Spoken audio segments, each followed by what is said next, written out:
भगवान श्री योगी राम सूरत कुमार की जय।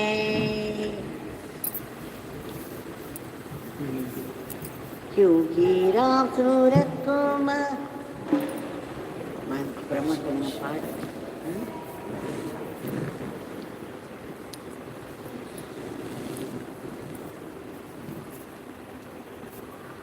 योगी राम सूरत कुमार, योगी राम सूरत कुमार, योगी राम सूरत कुमार, जय गुरु राया। योगी राम सूरत कुमार, योगी राम सूरत कुमार, योगी राम सूरत कुमार, जय गुरु राया। योगी राम सूरत कुमार, योगी राम सूरत कुमार, योगी राम सूरत कुमार, जय गुरु राया। योगी राम सूरत कुमार, योगी राम सूरत कुमार, योगी राम सूरत कुमार, जय गुरु राया। राम राम राम राम राम राम राम राम राम राम राम राम राम राम राम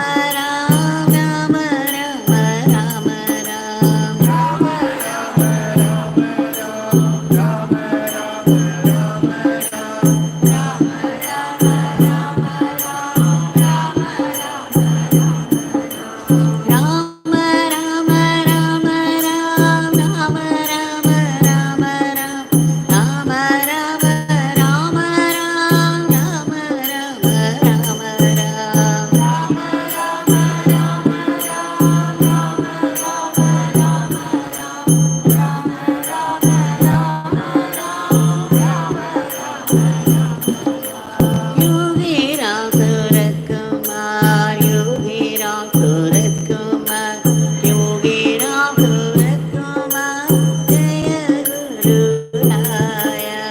योगी राम सूरत कुमार, योगी राम सूरत कुमार, योगी राम सूरत कुमार, जय गुरु राया।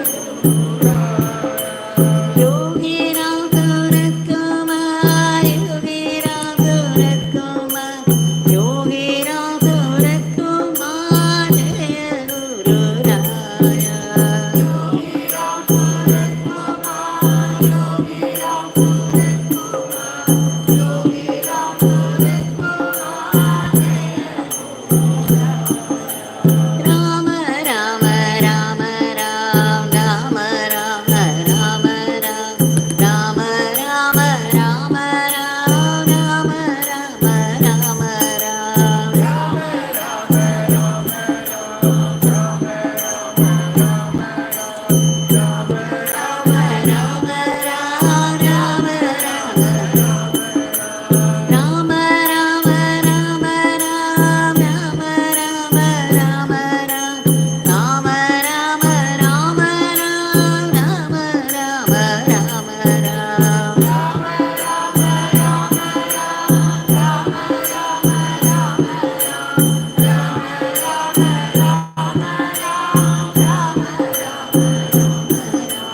योगी राम सूरत कुमार, योगी राम सूरत कुमार, योगी राम सूरत कुमार, जय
Yogi Ram Suratkumar Guru Raya.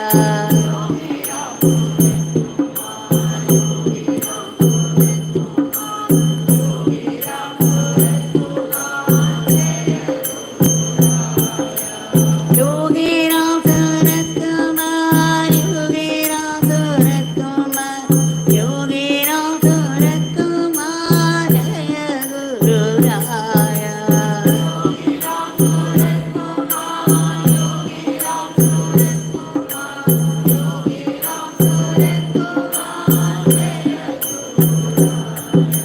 Rama Rama Rama Ram Rama Rama Rama Ram Rama Rama Rama Ram Rama Rama Rama Ram Rama Rama Ram Rama Rama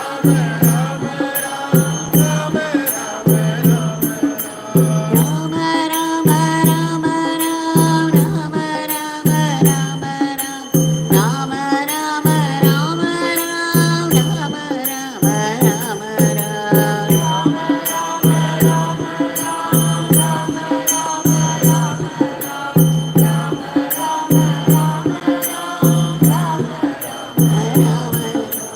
Yogi Ram Suratkumar, Yogi Ram Suratkumar, Yogi Ram Suratkumar, Jaya Guru Raya.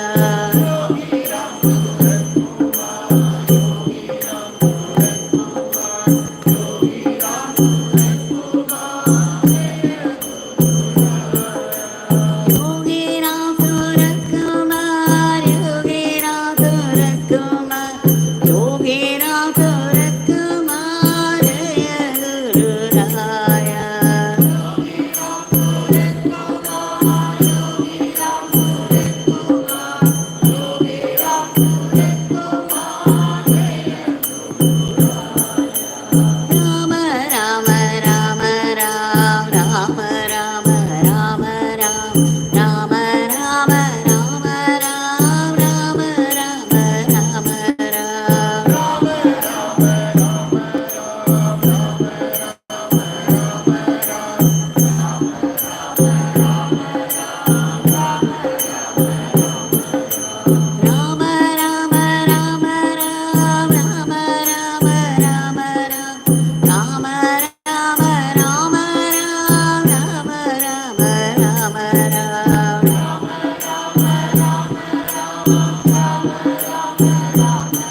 Rama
Rama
Yogiramsuratkumar, Yogiramsuratkumar, Yogiramsuratkumar, Jaya Guru Raya.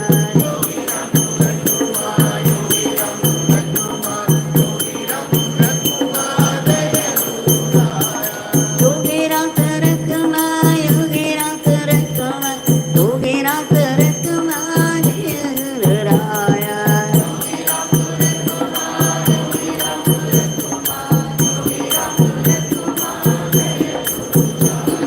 Rama Rama Rama Ram, Rama Rama Rama Ram, Rama Rama Rama Ram, Rama Rama Rama Ram.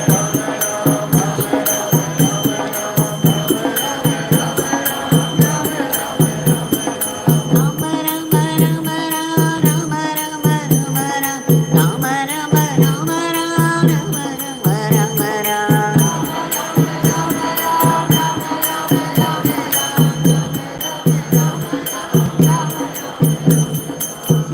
Yogiramsuratkumar, Yogiramsuratkumar, Yogiramsuratkumar, Jaya Guru Raya.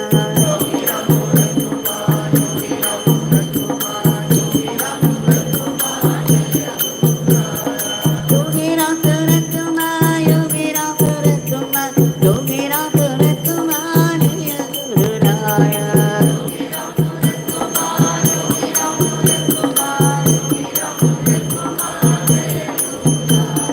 Rama Rama Rama Ram, Rama Rama Rama Ram, Rama Rama Rama Ram, Rama Rama Rama Ram. Rama Rama Rama Rama Ram, Rama Rama Rama Ram. Rama Rama Rama Ram, Rama Rama Rama Ram, Rama Rama Rama Ram, Rama Rama Rama Ram.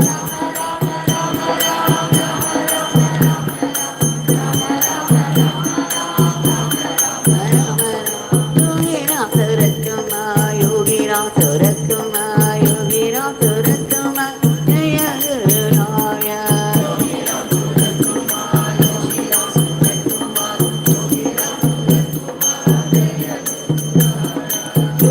Yogiramsuratkumar, Yogiramsuratkumar, Yogiramsuratkumar, Jaya Guru Raya.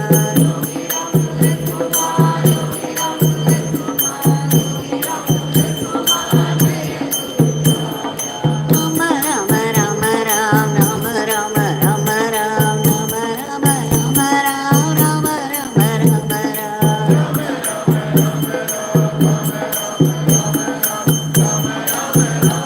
Rama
Bhagwan Shri Yogi Ramsuratkumar ki Jaya. Sarvam Yogi Ramsuratkumar Arpanastu.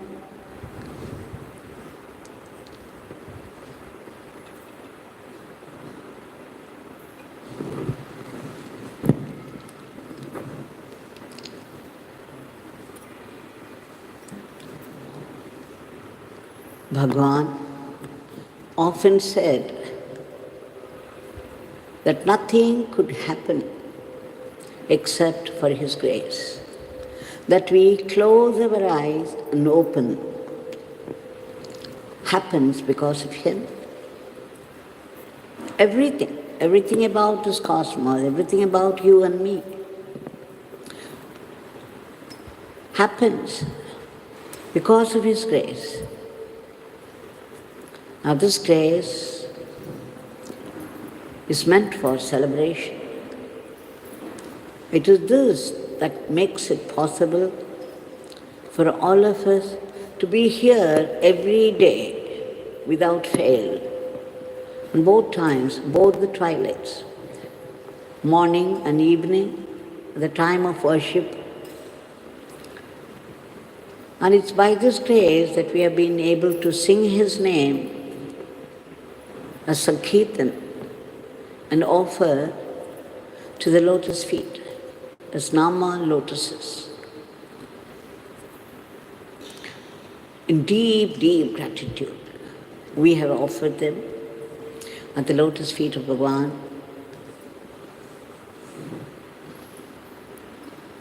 And just think what our lives would be but for His grace, that we breathe at all and live from moment to moment only by His grace. It's grace in the beginning, it's grace in the middle, and it's grace in the end, and it's grace all through. Until we recognize it, the fact that everything is grace, life would not leave us. It would go on teaching us in some way or the other until the profound truths are learned. Now, to teach the profound, the most profound truth, the only truth of life, we need a guru. A guru is none other than God Himself, come in the form of our guru, just to teach us the ultimate truth and get us established in it.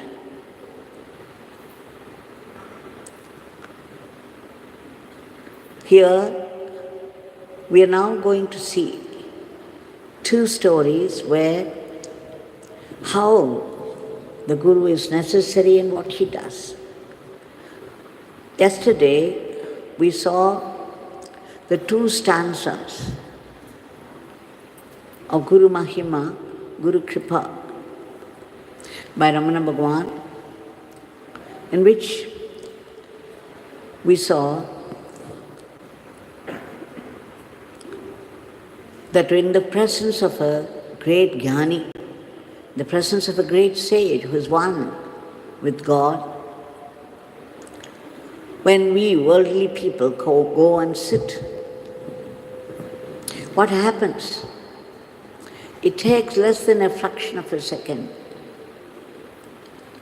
to get rid of our attachments. Somehow or the other, our attachments do not seem a reality. They drop off by themselves. So deeply rooted we are in our attachments to people, relations, and objects of the world, but the moment we enter the presence, we begin to feel this detachment to all that. And with the detachment, the illusion goes away once for all. So attachment drops off, and the illusion with it. And what remains is peace, a peace of the truth. Such is the glory of the Guru, who is one with the whole creation, because he is one with the ultimate truth. We also saw yesterday how reading books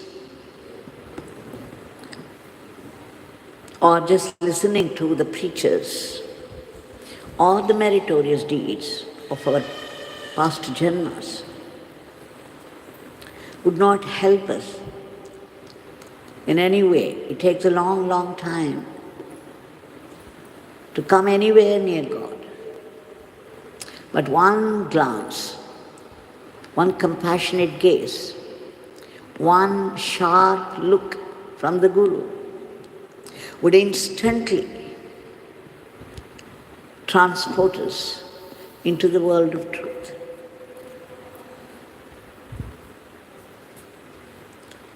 Now why this Guru is necessary? Because of their power, the power of their self, the ultimate. Without Guru, it's not possible to get this jnana, the truth, the ultimate knowledge. Now we shall see how Namdev, a Maharashtrian saint, got rid of his final illusion with the help of the Guru. Everybody knows how close he was to Panduranga. That Panduranga would jump out of his statue and start dancing to his abhangas. Namdev fed him, ate with him, and sang and danced with him. Panduranga was with him all the time. He was there like a friend, running to him at his beck and call, or so it would seem. Now Namdev thought, okay, Panduranga himself has come down to me, and that gave a little trace of ego. So you see, even if God should come in person and be with us, the truth can still be elusive. So what happened at one time, all the saints of Maharashtra together, at that time there were many, and they all went together, including Gyaneshwar, Gorakumbha, Muktabai, and other people with Namdev. They had gone on a pilgrimage and finally returned to Pandharpur. Gorakumbha invited all the saints to his house for a feast. Gorakumbha was a potter. So when these people entered his house, they saw many, many pots kept aside. And then it struck Gyaneshwar to say, Gora, what do you do to find that a pot is well-baked or ill-baked? Gorakumar said, why? I have a stick, and then I tap it to see the sound, and then I would know, just by tapping from the sound. Now, there are different versions of the story. One is that Jnaneshwar suggested and Muktabai carried out. The other version is that Gorakumbha himself did that. Now, in this version, Gorakumbha listened to Jnaneshwar. Jnaneshwar said, Gora, we are all thoughts of Brahma. Why don't you tap on our head and see we are sound or not? We are well baked. Now Gora agreed readily and he started to do it. He began to tap the head of each saint there with a stick. Everybody submitted to this gesture, this strange gesture as suggested by Jnaneshwar, very quietly, humbly, in all humility, until the turn came to Namdev. Even as Gora approached Namdev, the righteous indignation, as we call it, took over, and Namdev thought, I am moving with Panduranga himself. I eat with him, sleep with him, sing and dance with him. God is with me all the time. How dare he bring the stick to test me? So when Gora approached him, Namdev flared up.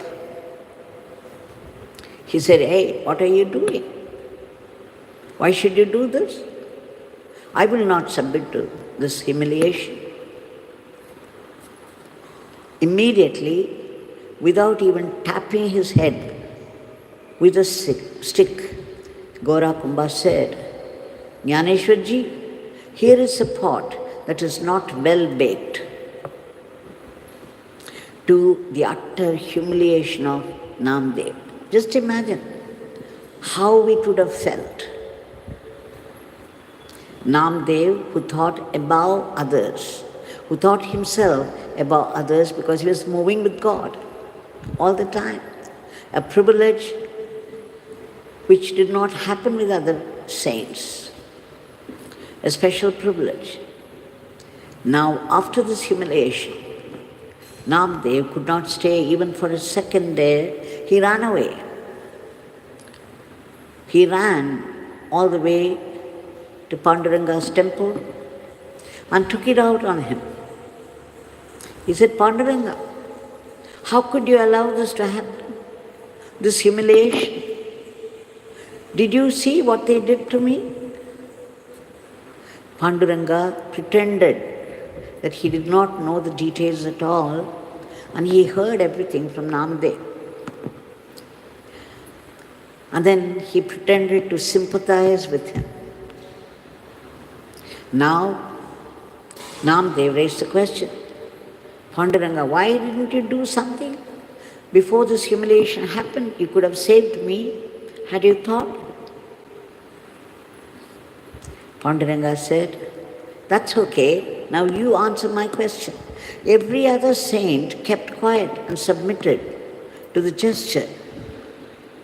Why didn't you? Why didn't you keep quiet like others did? Why did you have to object to it and so violently? So Namdev hung his head and he could not speak. And then Panduranga said, Namdev, because I move with you so closely and so easily and so often, when I say something, you would not listen to me. You would not take it seriously, so I cannot teach you the ultimate truth. Now, a few kilometers from here, there's a forest and there's a dilapidated temple. And there you would come across a saint. You go there and learn the highest truth from him. So Namdev said yes and started to walk. And then he reached the temple, and there he found an old man lying down with his feet on the top of the linga, the Shivalinga. It was blasphemy. How could this man put his feet on the linga? Unheard of. This is disgrace. He could not bear it. The old man seemed to be sleeping, but then he shook him up and said, "Hey, get up. What are you doing? How can you put your foot on the linga?" Then the saint said, "Oh, you must be Namdev, sent by Panduranga." Now it was Namdev's turn to be taken aback.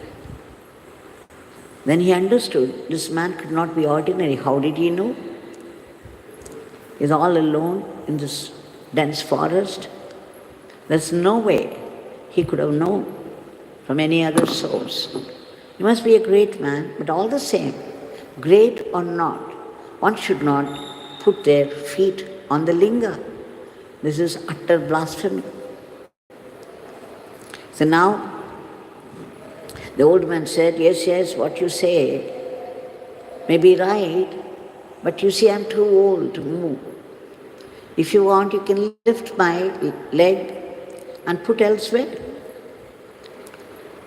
Now Namdev began to do it. He lifted and then put it a little away from the linga, and suddenly, under the feet, sprouted a linga. Now once again, the feet were on the linga. Then the old man said, "Okay, now you move it, keep it in another place." And again, the same thing happened. The Leela repeated itself several times. Wherever Namdev put his feet, put the feet of the old man, linga appeared there under that. And that hit Namdev hard. So suddenly, he said, "Who are you? You cannot be an ordinary man. That Shiva, Lord Shiva, is obliging you." And then he said, "Okay, now put my feet on your head." So Namdev immediately obeyed and put the feet of the old man on his head. And then the final truth dawned. He became a Shivalinga, meaning he attained the supreme knowledge just at the touch of the feet of the Guru. As long as he was moving so closely with Panduranga, singing and dancing with him, he did not realize the ultimate truth that Panduranga is everywhere. There's no place where Panduranga is not. For him, the form of Panduranga was final. And he thought he had realized the highest truth and held himself above everyone. And now he understood the essential truth of Panduranga, and he also knew that's why Panduranga sent him to the sage. Now in this story, of course there's a little more left, that immediately after that he went home and did not go to Panduranga's temple at all. Now Panduranga began to miss him. So he ran all the way to Namdev's house and asked him, "Why? I could not see you at all. Why didn't you come?" He said, "Panduranga, stop fooling around. Now I know the truth about you. Where is the place where you are not?" So, thus goes the story. But the important point is, even when you move with God in form, you have still not realized the ultimate for which a guru is needed. The guru's lotus feet on your head. Now here is another story which I have shared with people before. A devotee approached Raman Bhagwan and asked, we hear that Ramakrishna Paramahamsa touched Vivekananda. And immediately Vivekananda had plunged into the ultimate truth. Now why can't you do the same to us? Can you not do it to us? Now Ramana Bhagavan answered, yes, I can do it like Ramakrishna, but you are not Vivekananda. So you see here, the student, the devotee, is disqualified. He is not qualified enough to realize the ultimate truth. So in both the cases, whether you are qualified, whether you are not qualified or qualified as Namdev, the truth is that a guru is absolutely necessary. It's only in rare cases like Ramana Bhagavan, the guru teaches from inside. Even there in the case of Ramana Bhagavan, it was Arunachala from the beginning. He called him father. Yogi Ramsuratkumar Bhagavan used to say that Ramana Bhagavan also did Murthy Puja, and that was, he held the mountain as Arunachala, the form of the mountain Arunachala as the Murthy. And the mere mention of the word Arunachala, tears would stream down from the eyes of Ramana Bhagavan. So Ramana Bhagavan held Arunachala himself as his guru and father. Now, why I said all this? It takes many janmas to get a guru who is one with God. We have all been extremely fortunate to get our Bhagwan Yogi Ramsuratkumar as our guru. Even though he is now before us in the form of a statue, just as Namdev learned, we know that he is not confined to the body, confined to the form alone. Bhagwan is vibrantly alive in the statue and outside, and in all our hearts. He has also left his name for us, a very powerful, vibrant mantra, by which we get help, guidance and protection. So let us make the best of it. It's a great fortune that we came across our Bhagwan in our lifetime. They say to come across one jnani of highest caliber in one's lifetime is a great blessing. It's a very rare event. And it is more difficult to come across, to recognize a jnani for what he is.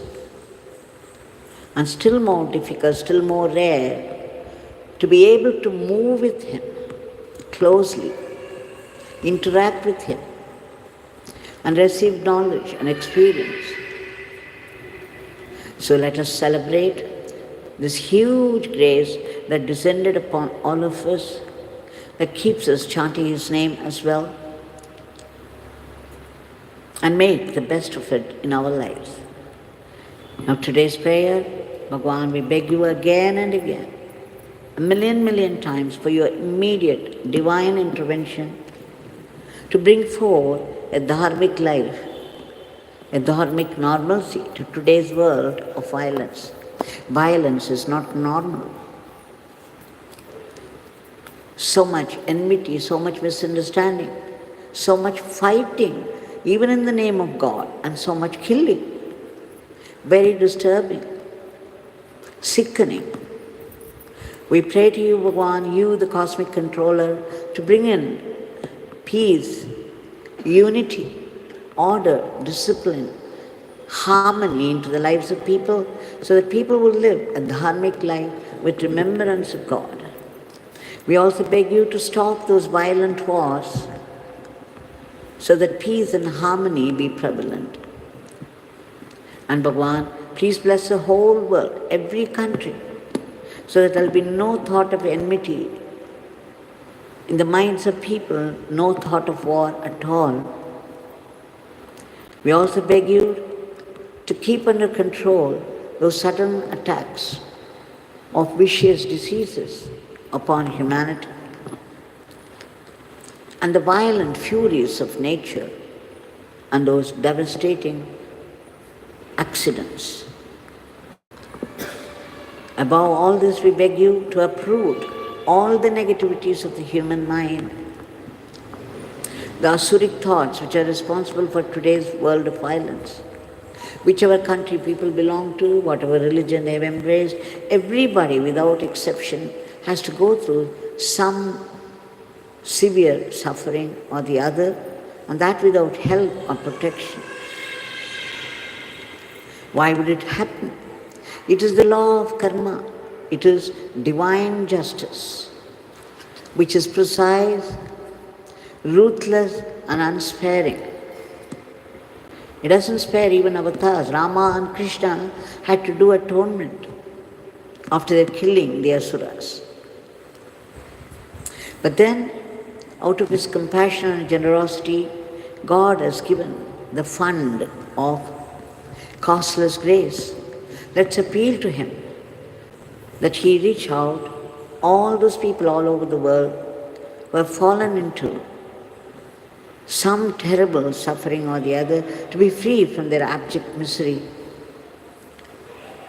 and be lifted to a higher plane. And Bhagavan, we pray to you to protect all those unselfish people who have been working hard, slogging for the welfare of the others, from unnecessary, unworthy, unhealthy remarks of criticism and aspersion. For they come in the way of their constructive work. We also pray to you to give a big boost to the economy of the country and promote the growth of India in varied fields of activity so that India would reach that high status of world teacher to conduct the whole world in the path of Dharma. We pray to you in all earnestness, sincerity and intensity that we be blessed with that ceaseless and joyful chanting of your powerful name, an unbroken remembrance of your teachings and Leelas, so that we assimilate it and turn it into Atma Shakti. We beg you, Bhagavan, to bless us all to be only sattvic instruments and not rakshasic, even by mistake. Please bless our everyday life so that we run it as an offering to you and not be caught by the temptations of Maya. We seek that ultimate state of being, the state of bliss and peace, the state of pure awareness of yours, but then we need to be purified. Our minds are filled with world, so much world. And there are those latent tendencies of the past karmas which connect with the matter, the things of the world outside, and start working havoc. What happens? Sudden attacks of vicious fear, vicious anger, vicious jealousy, vicious vengeance, vicious passion. And there are people who worry over every little thing and make it sorrow over everything, despite all the blessings they have already had from the divine. They land in depression and medicine. Our Bhagwan, not only our Bhagwan, almost every great master had declared that the divine name is the ultimate, especially for people involved in the world, It is the ultimate panacea, that it is a very powerful weapon, like an atom bomb, which can destroy all our past sins and prevent us from further sins. It can also uproot all the latent tendencies of our past karmas, thereby purifying us. We take refuge in your powerful name and seek your blessings for our early purification. Bhagavan, wherever we live in this world, whatever work falls into our hand, we know it is your work and we should be able to do it in the spirit of service to you, and that joyfully, without any unhealthy competition or jealousy, so that every work that we do, every seva that we do would turn into Atma Shakti. Please bless us to practice acceptance of whatever life brings to us, be it a joy or sorrow, coming from you, our well-wisher, can only be a great blessing, meant for our greater good, for our spiritual transformation, for our closer kinship with you.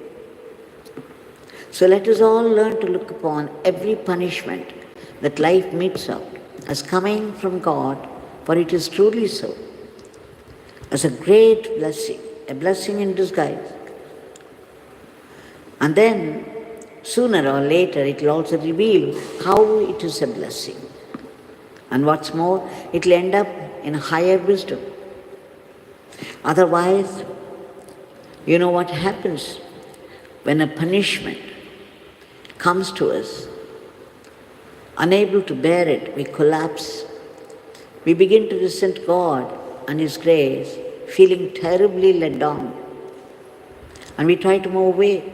We also blame others bitterly for our own failures, little realizing we have invited every suffering of life by our past karmas. And blaming them, we are only multiplying further our births. Bhagavan, please bless us all to be grateful to you despite the adversities of life. We also seek your powerful blessings for all the species of the cosmos to be lifted to a higher plane. And finally, we seek liberation from the vicious cycle of birth and death, the root cause of which is aham bhava, our identification with the body, the utter selfishness of the ego I. We beg you, Bhagavan, to uproot this aham bhava and promote Atma Bhava, so that we all be blessed with that immortal life, that eternal living in merger with you, or eternal servitude in surrender to you, that eternal supreme Brahman. Jaya.